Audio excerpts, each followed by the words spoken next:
Hey there, happy day 1179 of What You Up To Now. Sharon Horne-Ellstrom here, sharing and documenting my journey as I transition from the brick and mortar, real world, physical businesses, manufacturing, corporate America, to the online world of business. A couple years ago, I had the opportunity, as part of my divorce, to divest myself of all my previous business holdings and dealings, and had the opportunity to say, okay, well, what am I going to do now? I am older and wiser, hopefully, and I don't really want to go back to the things I've been doing or done in the past. I want to do something new. I'm curious about, and I've always been curious about, the online world, the internet. Let's jump in there and explore and play in the sandbox and see what we come up with. And that's where I dabbled and have dabbled for the last couple of years. Learned a lot. Lots of successes, lots of failures. Anybody that tells you any endeavor in life is easy, and it's easy, it's simple, but it's still challenging in that you got to figure stuff out. You can listen to coaches, you can model people, you can do everything that they say, and it doesn't guarantee you're going to be successful with their model. And right now, I think I've mentioned that I'm following a couple of different coaches this year.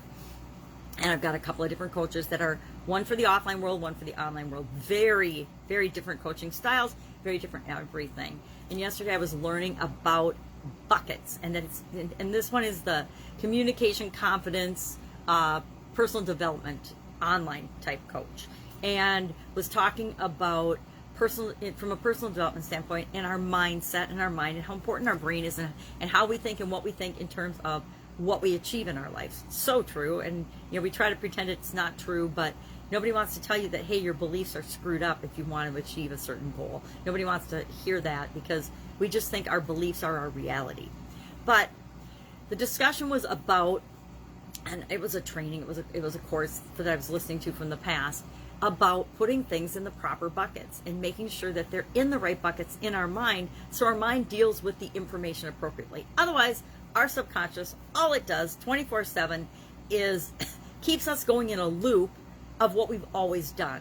It keeps us in our comfort zone because it wants to keep us safe. It knows that no matter what we've been through, what trauma, what drama, what things we've been through in the past, if it keeps us in this box and it keeps us doing the same things over and over again, we'll get the same results, which means we'll be safe and not dead, because we're alive right now, right?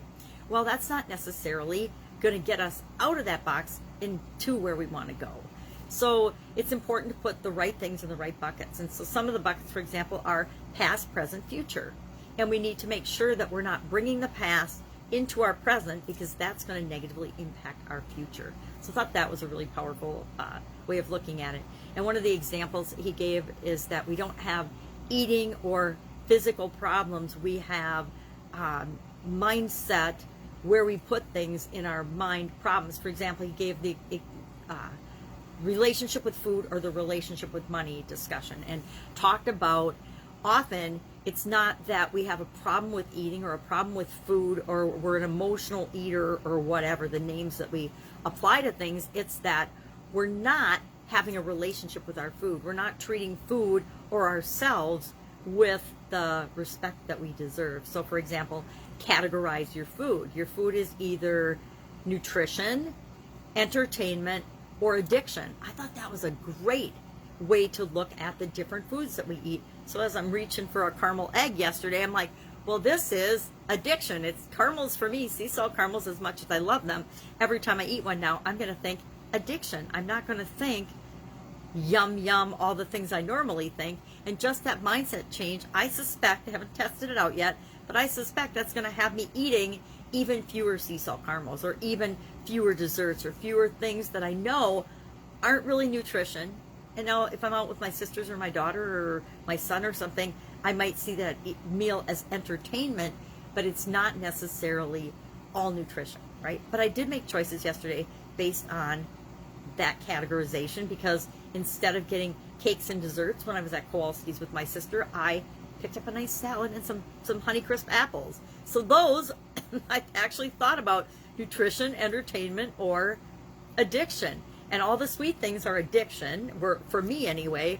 And so I let them go, and I tried to stay out of the bakery, and I went to the prepared salads and the fruit and the produce. area of the store. Well, she looked for things for her son's birthday today. It's 21st birthday today. So categorization is something I gotta admit I never even thought about. I, like all the rest of us, we learned how to learn when we were young, and nobody really taught us how to learn or how to use our brain or how to put things in our mind so that it was serving us in our own best interest. And so as a 61-year-old woman, I am now studying and looking into and learning more about these things because I find them fascinating, and we like to study things that we're curious and fascinated by. But I wanted to share that because I think it's really powerful, and you get to decide what your categories are, right? But I think past, present, and future is a really powerful one for everyone because I, like everybody else, have been known to, and our brain will automatically serve us up situations and experiences and feelings and thoughts and beliefs from our past based on what we're experiencing right now. If I am in a tough interview, for example, and somebody's asking me difficult questions, my brain will automatically serve me up all the other difficult and past interviews that I've been in, and whether I gave good or bad answers, my subconscious will try to feed up the same exact answers and information.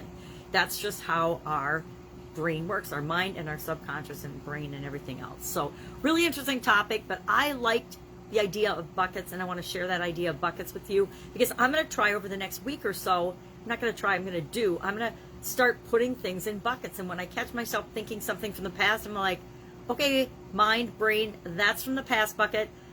That, up until now, that's what I've done. And I see that I've done that in the past. What do I choose to do right now? How do I choose to see this? How do I choose to react to this situation? How do I want to respond? So if I'm in a situation that I haven't been in for a long time, and in the past, maybe I was 16 to 20 when I reacted to it last time, I'm going to react differently, and I'm going to want to make a different choice at 61 than I made at 16. So things like that. I'm going to use it over the next couple weeks. I'll let you know how it goes, and if I feel that it's impacting me in a positive way, I'll share the results of that, because as I'm learning things, I like to share them. So what else is going on besides a lot of training and a lot of information being dumped into my brain and my psyche right now? Usual business stuff. I'm getting ready for a trip. I didn't realize today is already the 21st, which means in 8 days, I am on a big trip, and I have done zero to get ready for it. Like, haven't even thought about it. And so I'm going to have to start giving that some thought to plan out how I still continue to do what that I like to do, despite what my family says, and continue to serve and do that while I'm away. Now, I've cleared my schedule for the trip, so that's, from a obligation standpoint, that's not a problem, but that's the only thing I've done with respect to getting ready for that trip. So I need to give that some thought over the next couple of days as well.